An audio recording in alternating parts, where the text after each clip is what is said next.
Hello बच्चों, आज हम अध्ययन करेंगे अपने यूट्यूब चैनल स्मार्ट एजुकेशन में क्षेत्रीय संगठन आसियान एवं SAARC political science class 12th। इसमें हमारा चौथा चैप्टर है आसियान एवं SAARC. Regional organization ASEAN and SAARC ये दो संगठन हैं जो कि विश्व के जो देश अपने स्तर पर सामाजिक, आर्थिक, राजनीतिक, सांस्कृतिक एवं विभिन्न व्यापारिक इस प्रकार के संबंध बनाने के लिए इस संगठन का निर्माण किया गया है। तो इस लेसन में हम आसियान एवं सार्क का अध्ययन करेंगे। देखते हैं कि आसियान क्या है। तो आसियान विश्व राजनीति में दक्षिण पूर्वी एशिया सामरिक दृष्टि से अत्यंत महत्वपूर्ण क्षेत्र है। इस क्षेत्र में चीन के दक्षिण में तथा भारतीय उपमहाद्वीप के पूर्व में स्थित विभिन्न देश आते हैं। कौन कौन से देश आते हैं इसमें? Myanmar, Brunei, Thailand, Indonesia, Laos, Malaysia, Singapore, Kampuchea, Vietnam, Philippines आदि ये देश इस आसियान में शामिल है। हाल ही में दक्षिण चीनी महासागर का विवाद इसी क्षेत्र के सामरिक हितों से जुड़ा है। दक्षिण चीनी महासागर का जो विवाद है वो इस क्षेत्र में है और ये संगठन है उससे जुड़ा है। यह क्षेत्र दूसरे विश्व युद्ध के बाद से अत्यंत महत्वपूर्ण बन गया है। विश्व राजनीति में दक्षिण पूर्वी एशिया शब्द की उत्पत्ति दूसरे विश्व युद्ध के पश्चात हुई। जब दूसरा विश्व युद्ध हुआ तब विश्व था वो दो शक्तिशाली गुटों में बट गया था। एक था अमेरिका और एक था रूस। तो उन दोनों महाशक्तियाँ थी और दोनों महाशक्तियाँ बनी। उसके बाद में शीत युद्ध का दौर चला और दोनों महाशक्तियों में जो देश शामिल नहीं होना चाहते थे उन्होंने अपने हिसाब से अपने संगठन बनाए और उसमें से आसियान भी एक संगठन है जो कि द्वितीय विश्व युद्ध के बाद से उभरा। उन देशों ने अपने आर्थिक, सामाजिक, राजनीतिक, सांस्कृतिक, व्यापारिक सभी तरह के संबंध बनाने के लिए जो गुट का निर्माण किया वो आसियान है और उसमें बहुत सारे छोटे छोटे देश है। बर्मा है, ब्रुनेई है, थाईलैंड है, Indonesia, Laos, Malaysia, Singapore, Kampuchea, Vietnam, Philippines आदि ये दक्षिण पूर्वी एशिया के देश हैं और उसका नाम भी दक्षिण पूर्वी एशिया क्षेत्रीय संगठन नाम है उसका आसियान। सबसे पहले इस शब्द का प्रयोग एडमिरल माउंटबेटन के नेतृत्व में दक्षिण पूर्वी एशिया कमांड की स्थापना के दौरान 1953 में क्यूबेक सम्मेलन में किया गया। वर्तमान में ये 10 राष्ट्र इस क्षेत्र में स्थित है। दक्षिण पूर्वी एशिया सामरिक और भौगोलिक दृष्टि से अत्यंत महत्वपूर्ण है। दक्षिणी और पूर्वी भाग जो एशिया का है वो भौगोलिक दृष्टि से भी महत्वपूर्ण है और सामरिक दृष्टि से भी महत्वपूर्ण है, क्योंकि यह हिंद महासागर को प्रशांत महासागर से मिलाने वाले समुद्री मार्ग पर स्थित है और एशिया व ऑस्ट्रेलिया को प्राकृतिक पुल के द्वारा आपस में जोड़ता है। उपजाऊपन में श्रेष्ठता के कारण इस क्षेत्र को एशिया का चावल का कटोरा कहते हैं। एशिया का चावल का कटोरा दक्षिण पूर्वी एशियाई क्षेत्रीय संगठन जो देश है वो उपजाऊ है और इसीलिए उसको एशिया का चावल का कटोरा कहा जाता है। मलाया रबड़ उत्पादन में पूरी दुनिया में सबसे अग्रणी है। रबड़ उत्पादन में मलाया रबड़ उत्पादन में पूरी दुनिया में फेमस है।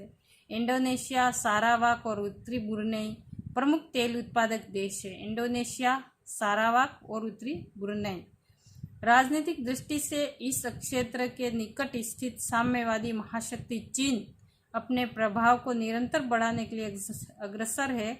वही अमेरिका के नेतृत्व में पश्चिमी देश चीन की साम्यवादी विचारधारा व उसके प्रभाव को रोकने के लिए प्रयत्नरत है। मूलतः इन सभी देशों में मंगोल नस्ल के लोग निवास करते हैं। द्वितीय विश्व युद्ध के पश्चात तत्कालीन विश्व शक्ति ब्रिटेन की शक्ति के पराभव के उपरांत यह क्षेत्र शक्ति शून्य हो गया और चीन इस शून्यता को भरने के प्रयास करने लगा। चीन की विस्तारवादी नीति के कारण दक्षिण पूर्व एशिया के सभी छोटे छोटे देश चीन के प्रति सशंकित रहने लगे। 1949 में चीन में साम्यवादी शासन की स्थापना हुई, जिसका प्रत्यक्ष एवं अप्रत्यक्ष प्रभाव उस क्षेत्र पर पड़ा। इन देशों ने चीन की बढ़ती हुई विस्तारवादी एवं साम्राज्यवादी नीति के विरुद्ध तटस्थता का मार्ग अपनाया। ये छोटे छोटे दो देश थे, वो चीन से घबराए हुए थे कि चीन है वो बड़ा चालाक देश है और वह अपना विस्तार, देश का विस्तार चाहता है, तो वह अधिकार करना चाहता था। तो उससे अलग रहने के लिए उन्होंने एक संगठन का निर्माण किया। अंततः परस्पर आर्थिक सहयोग को गति प्रदान करने के लिए उन्होंने आसियान अर्थात दक्षिण पूर्वी एशियाई राष्ट्र संघ, association of south east Asian nation, ASEAN Nations नामक संगठन की स्थापना की। आसियान नामक संगठन बनाया। चीन की विस्तारवादी नीति के कारण वह देश आशंकित थे कि चीन कहीं हमारे ऊपर कब्जा नहीं कर ले। इस डर के कारण उन्होंने एक संगठन का निर्माण किया जिसका नाम था आसियान। आसियान का संगठन, ऑर्गेनाइजेशन ऑफ आसियान, दक्षिण पूर्वी एशियाई राष्ट्र संघ, दक्षिण पूर्वी एशियाई राष्ट्र संघ इसका हिंदी में नाम है। इसकी स्थापना 8 अगस्त 1967 में 5 देशों ने क्षेत्रीय सहयोग के उद्देश्य से असैनिक संगठन के रूप में की। इसके प्रारंभिक सदस्य Indonesia, Malaysia, Philippines, Singapore, Thailand थे। 1984 में ब्रुनेई भी आसियान का सदस्य बन गया। प्रारंभ में वियतनाम, लाओस, कंबोडिया, म्यांमार को प्रेषक का दर्जा दिया गया था। वियतनाम को 1995 में और कंबोडिया को 30 अप्रैल 1999 को आसियान का पूर्णकालिक सदस्य बना दिया गया। प्रारंभ में भारत को भी आसियान का आंशिक सहभागी बनाया गया। 24 जुलाई 1996 में भारत को इसका पूर्ण संवाद सहभागी बना दिया गया। चीन और रूस को भी भारत के समान पूर्ण संवाद सहभागी बना दिया गया है। आसियान का सचिवालय जकार्ता में है। आसियान का सचिवालय है वो जकार्ता में है, जकार्ता इंडोनेशिया में। इसका अध्यक्ष महासचिव होता है। महासचिव 2 वर्ष के लिए चुना जाता है। अब तक आसियान के सहयोगी संस्था एशियाई क्षेत्रीय फोरम में के अमेरिका, रूस, भारत, चीन, जापान और उत्तरी कोरिया सहित कुल 23 सदस्य हैं। आसियान का पहला शिखर सम्मेलन 1976 में बाली, इंडोनेशिया में आयोजित किया गया और उसका 28वां व 29वां सम्मेलन वियतनाम, लाओस में 6 से 7 सितंबर 1916 को आयोजित किया गया। इस तरह से आसियान की प्रकृति एवं उद्देश्य, आसियान है वो दक्षिण पूर्वी एशियाई क्षेत्रीय सहयोग संगठन, छोटे छोटे देशों का जो संगठन है। और उसके प्रारंभ में जब वह संगठन बना, उसकी स्थापना 8 अगस्त 1967 में जब हुई, तब उसके 5 सदस्य देश थे, इंडोनेशिया, मलेशिया, फिलीपींस, सिंगापुर और थाईलैंड। धीरे धीरे उसमें और देश में शामिल होने लगे। 1984 में ब्रुनेई आसियान का सदस्य बन गया। प्रारंभ में वियतनाम, लाओस, कंबोडिया, म्यांमार को प्रेषक का दर्जा दिया गया था, लेकिन बाद में उन्हें भी सदस्यता का दर्जा दिया गया। इस तरह से आसियान में वर्तमान में 15 सदस्य देश हैं और उसका अध्यक्ष होता है वो महासचिव होता है। और आसियान के 23 जो सदस्य देश हैं वो है सहयोगी संस्था एशियाई क्षेत्रीय फोरम, मतलब उसके अस्थायी सदस्य नहीं हैं।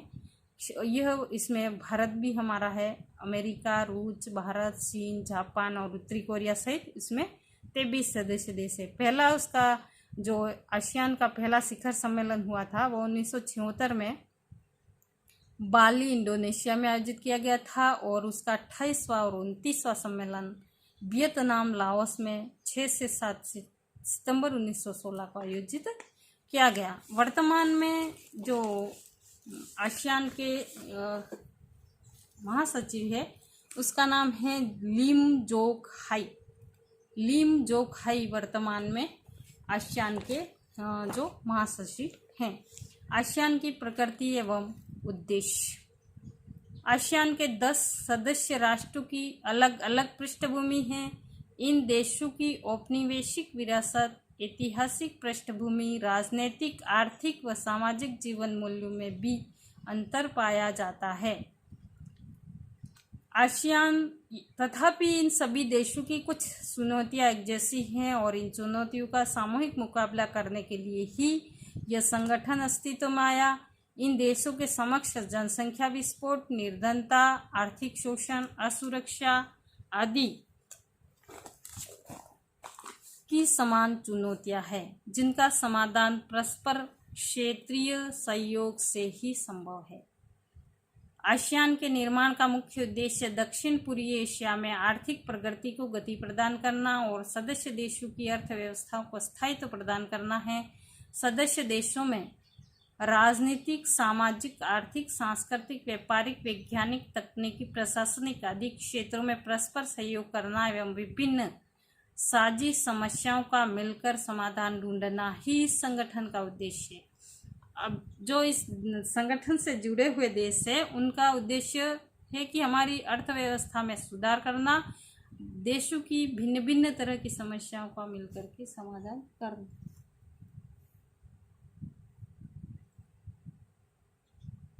इस संगठन का एक महत्वपूर्ण लक्ष्य साझा बाजार तैयार करना है और इन देशों के मध्य परस्पर व्यापार को बढ़ाना है। यह संगठन पूर्णतः आर्थिक सहयोग पर आधारित है और इसका स्वरूप कदापि सैनिक नहीं है। सदस्य राष्ट्र सामूहिक सुरक्षा जैसी शर्तों से नहीं बंधे हुए हैं, न ही यह संगठन किसी महाशक्ति के प्रभाव में कार्यरत है।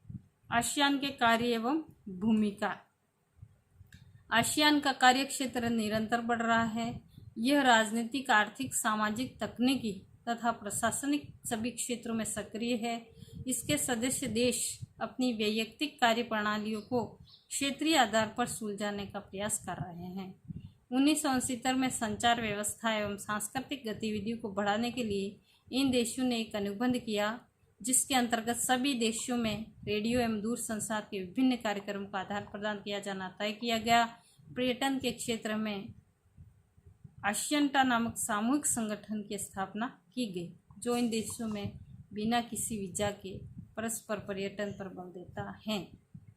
1971 में हवाई सेवाओं के व्यापारिक अधिकारों की रक्षा एवं 1972 में फंसे हुए जहाज़ों को सहायता पहुंचाने से संबंधित करार किए गए। आसियान द्वारा कृषि क्षेत्र में एवं खाद्यान्न के उत्पादन को प्राथमिकता देने के लिए किसानों को अर्वाचीन तकनीकी शिक्षा देने के ठोस कदम उठाए हैं। इस तरह इन देशों में स्वतंत्र व्यापार क्षेत्र स्थापित करने के लिए भी प्रयास जारी हैं, ताकि आपस में निर्णय, आयात निर्यात संभव हो सके। आसियान क्या काम करता है? आसियान है वो विभिन्न देशों से अपने विभिन्न प्रकार के व्यापारिक कार्य करता है, एक दूसरे की संस्कृति का आदान प्रदान गतिविधियों का, और जहाँ पर ये 1972 में जैसे कि उसने 71 और 72 में व्यापारिक सेवाओं की रक्षा की, तो उसी तरह से उनका आपस में मिलकर के एक दूसरे की सहायता करना और कार्य करना है। उनका उद्देश्य अब है भारत और आसियान। भारत का आसियान के साथ में क्या सहयोग है? भारत आसियान का पूर्ण संवाद सहयोगी देश है। वह आसियान के सहयोगी संगठन एशियाई क्षेत्रीय फोरम का भी सदस्य है। भारत के प्रधानमंत्री नरेंद्र मोदी अपनी एक्ट ईस्ट नीति के तहत दक्षिण पूर्व एशिया के देशों के साथ प्रगाढ़ता बढ़ाना चाहते हैं। भारत की नीति एक्ट ईस्ट मतलब इन देशों के साथ में अपना व्यवहार बढ़ाना है। विगत 10 वर्षों में आसियान के साथ भारत का व्यापार बढ़कर 5 गुना हो चुका है। भारत की वर्तमान सरकार की एक्ट ईस्ट नीति को एशिया प्रशांत क्षेत्र में अभूतपूर्व सफलता प्राप्त हुई है। आसियान क्षेत्र में बढ़ती हुई भूमिका के मुख्य रूप से 3 कारण हैं। पहला, भारत को अपनी तेजी से उभरती अर्थव्यवस्था के लिए बाजार की आवश्यकता है। मेक इन इंडिया पहल के तहत भारत न केवल राष्ट्रीय अपितु बहुराष्ट्रीय कंपनियों को भारत में उत्पादन करने के लिए प्रोत्साहन दे रहा है। वियतनाम और सिंगापुर ने प्रत्यक्ष विदेशी निवेश में नवीन कीर्तिमान हासिल किया है। आसियान क्षेत्र विश्व की 7वीं सबसे बड़ी अर्थव्यवस्था है। जिसमें दुनिया की 200 बड़ी कंपनियां स्थित है। जहां एक और भारत नए बाजार की तलाश में है, वहीं आसियान देशों को भी अपने उत्पादों के लिए भारत के बाजार की आवश्यकता है। दूसरा कारण, भारतीय अर्थव्यवस्था को न केवल बाजार की आवश्यकता है बल्कि तेल, प्राकृतिक गैस और ऊर्जा बाजारों की आवश्यकता है जो उसकी ऊर्जा आवश्यकताओं को पूरा कर सके। इस उद्देश्य की पूर्ति के लिए आसियान सर्वाधिक उपयुक्त क्षेत्र है। भारत की कोयले की मांग इंडोनेशिया में पूरी हो सकती है और गैस की वियतनाम और ऑस्ट्रेलिया। भारत है वो कोयला इंडोनेशिया से मंगाता है और गैस है वो वियतनाम और ऑस्ट्रेलिया से मंगाता है। तीसरा प्रमुख कारण, भारत आसियान देशों के साथ प्रगाढ़ संबंध स्थापित करना चाहता है। भारत इन देशों में कूटनीतिक और आर्थिक जगह बनाना चाहता है जो अभी चीन के प्रभाव क्षेत्र में है। वियतनाम फिलीपींस के दक्षिण चीन सागर को लेकर चीन के साथ गंभीर सामुद्रिक सीमा विवाद है और यह देश चीन की बढ़ती हुई शक्ति से आशंकित है। म्यांमार, जो परंपरागत रूप से चीन से निकटता रखता था, अब स्वतंत्र विदेश नीति का अनुसरण करना चाहता है। भारत बदली फिजा में म्यांमार से निकटता बनाना चाहता है। प्रधानमंत्री 6 से 7 सितंबर के मध्य लाओस की राजधानी वियतनाम में 14वें आसियान भारत शिखर सम्मेलन को संबोधित करते हुए आतंकवाद और कट्टरवाद का मिलकर सामना करने पर बल दिया। उन्होंने आसियान भारत शिखर सम्मेलन को संबोधित करते हुए कहा कि आसियान भारत की एक्ट ईस्ट पॉलिसी का केंद्र है। ASEAN India plan of action 16 से 20 के तहत एक्टिविटी को लागू किया जा सकता है। इसी सम्मेलन में नरेंद्र मोदी ने पाकिस्तान को अलग थलग करने के लिए उसे आतंकवाद का निर्यातक देश करार दिया और कहा कि जो देश आतंकवाद का निर्यातक देश करार दिया का निर्यात कर रहा है उसे सजा दी जानी चाहिए। नरेंद्र मोदी ने आतंकवाद के खतरे से क्षेत्रीय सुरक्षा के लिए साझा खतरा बताते हुए आपसी सहयोग पर बल दिया। नरेंद्र मोदी जापान सहित सभी दक्षिण पूर्वी एशियाई देशों के साथ नए सिरे से व्यापार व सामरिक संबंध स्थापित करने पर बल देते हैं। यहाँ पर आसियान के साथ में भारत का संबंध, भारत ने क्यों आसियान से अपना संबंध अच्छे बनाए, तो भारत था वो उसने एक्ट ईस्ट नीति अपनाई और उसने आसियान के साथ में बहुत अच्छे संबंध बनाने पर बल दिया। आसियान क्षेत्र में भारत के प्रधानमंत्री हमारे नरेंद्र मोदी ने एक्ट ईस्ट नीति अपनाई और उन्होंने अपनी निर्भरता पाकिस्तान को आतंकवाद देश घोषित किया।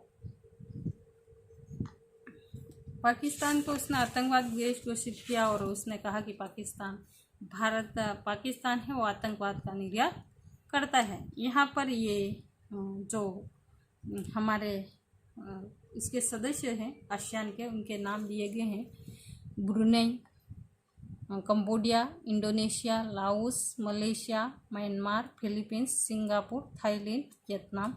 ये किताब पुरानी है, उस हिसाब से यहाँ पर 10 ही नाम दिए गए हैं, लेकिन यहाँ पर उसके सदस्य राष्ट्र हैं वो 15 हैं। तो यहाँ पर आसियान अब हम देंगे आसियान का योगदान एवं समीक्षा। आसियान का योगदान एवं समीक्षा। आसियान की स्थापना से लेकर इसके 28वें शिखर सम्मेलन तक के आसियान के सारे कार्यकलापों एवं उपलब्धियों का विश्लेषण करने पर पता चलता है कि जिन उद्देश्यों के लिए आसियान की स्थापना की गई थी उसको पूरी तरह से प्राप्त नहीं किया जा सका है। आसियान यूरोपियन साझा बाजार की तरह सफल नहीं हो सका है। यह संगठन सदस्य राष्ट्रों से आर्थिक एवं अन्य प्रकार का सहयोग तीव्र गति से नहीं बढ़ा पाया है। आर्थिक सहयोग से आसियान की गति मंद होने का कारण सदस्य राष्ट्रों के पास आवश्यक पूंजी एवं क्रय शक्ति का कम होना है। सदस्य राष्ट्रों के हितों में टकराव के कारण उनके बीच कई अंतर्राष्ट्रीय विवाद भी उठे हैं।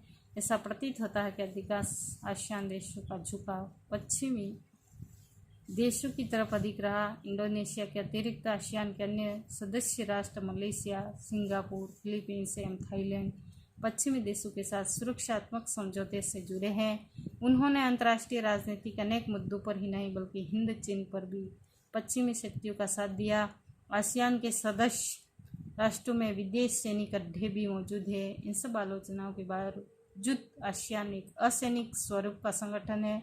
आसियान की सदस्यता के द्वारा दक्षिण पूर्वी एशिया के उन सभी राष्ट्रों के लिए खुले हैं जो उसके उद्देश्य, सिद्धांत, प्रयोजनों में विश्वास रखते हैं। आसियान क्षेत्र को मुक्त व्यापार क्षेत्र बनाने के प्रयत्न क्षेत्रीय सहयोग की दिशा में महत्वपूर्ण चरण है। आसियान के महत्व को इस बात से आंका जा सकता है कि दुनिया की महत्वपूर्ण 23 देशों में, जिनमें अमेरिका, रूस, जापान, चीन एवं भारत आदि शामिल है, वे इनकी एशियन रीजनल फोरम के सदस्य हैं।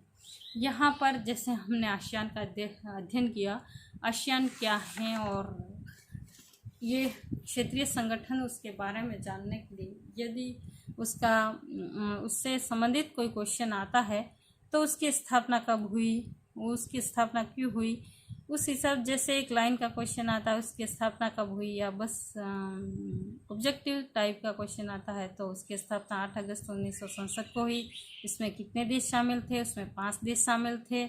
उसमें 5 देश लघुतरात्मक प्रश्न यदि 2 लाइन का आता है तो उसके कितने देश शामिल थे, उनके नाम लिखिए। तो Indonesia, Malaysia, Philippines, Singapore, Thailand शामिल थे। 1984 में ब्रुनेई भी सदस्य बन गया। यहाँ पर इतने 5 नाम हमें लिखने हैं। उसके बाद में ब्रुनेई सदस्य 84 में बना। उसके बाद वियतनाम 1995 में बना। कंबोडिया 1999 में बना। जो कि भारत है वो 1996 में पूर्ण संवाद सहभागी बना। इस तरह से हमें कुछ पॉइंट्स याद रखने हैं। उसके बाद में आसिया है और ये आसियान है वो क्यों बना? दक्षिण पूर्वी एशियाई राष्ट्र संघ इसका नाम है। इसका उद्देश्य था कि छोटे छोटे 2 देश थे वो चीन की विस्तारवादी नीति से डर गए थे और उन्होंने डर करके अपना अलग संगठन बनाया और इस संगठन में उन्होंने अपने देशों की अर्थव्यवस्था को मजबूत करने के लिए व्यापार एक देश से दूसरे देश से व्यापारिक संबंध बनाने के लिए और बाजार को बहुत शक्तिशाली एवं बाजार में जो एक देश के बाजार से दूसरे देश के बाजार में निवेश करने के लिए अपना अलग से संगठन बनाया, जो छोटे छोटे देश हैं। और उसमें वर्तमान में आसियान में 15 सदस्य देश है। उसमें जो कि भारत है वो भारत, अमेरिका है, रूस है, चीन है, जापान है, ये भी उसके संवाद सहयोगी देशों के रूप में है। भारत का जो सहयोग है या रिश्ता है या संबंध है वो आसियान के साथ में बहुत अच्छा है। भारत उससे उन देशों के ऊपर कुछ मामलों में वह उनके ऊपर निर्भर है एवं वो देश है वो भारत के ऊपर निर्भर है। जो कि भारत है वो अपने बाजार का विस्तार करना चाहता है। उसमें बहुत सारी कंपनियां हैं जो आसियान की वजह से उन्होंने सभी देशों ने मिल करके 200 बड़ी कंपनियां स्थापित की है। भारत नए बाजार की तलाश में है, मतलब नए उत्पादन और नई तकनीक जो कि मिल करके उसमें निवेश कर सके, उसमें उत्पादन बढ़ा सके, उसमें कार्य कर सके। उस तरह से भारत है वो नया बाजार की तलाश कर रहा है। तो उन देशों से मिल करके वह अपनी तरक्की, सब देश अपनी अपनी तरक्की करना चाहते हैं।